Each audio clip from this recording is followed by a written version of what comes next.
Wakil Gubernur Jawa Tengah Taji Yassin menyebut perlu ada penguatan pengawasan di internal pondok pesantren sebagai langkah pencegahan kasus kekerasan seksual. Kasus kekerasan seksual di lingkungan pendidikan agama seperti pondok pesantren belakangan ini menjadi sorotan publik menyusul sejumlah kasus yang terjadi diantaranya penangkapan 2 pengasuh pondok pesantren di Jepara dan Pati. Saya akan mengajak bicara para pengurus pondok pesantren, kami mau tata, Satgas, kekerasan seksual.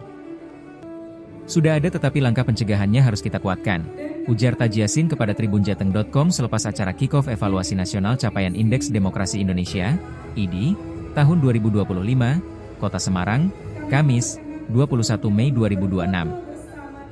Pertama saya apresiasi pelaporan-pelaporan dan ini menjadi concern kita. Jadi sebenarnya oknum-oknum inilah yang perlu kita tangani.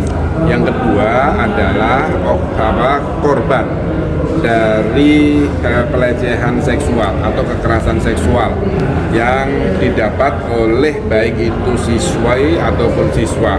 Bagaimana mereka bisa mengikuti kelasnya, sekolahnya, kedepannya, trauma dari kekerasan tersebut ini juga harus kita dampingi. Jadi urusan oknumnya ini biar nanti dari hukum, penegak hukum berjalan. Laporan-laporannya saya berharap ini juga benar-benar harus tuntas, tetapi tugas kita tidak kalah penting adalah mendampingi korban-korban itu untuk terus menatap ke depan. Hidup mereka masih banyak, itu yang harus kita petakan.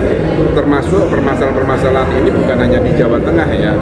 Permasalahan-permasalahan ini banyak. Kemarin kita sharing juga dengan kawan-kawan dari Jawa Timur, dari DKI dan lain sebagainya. Ayo kita tata nih.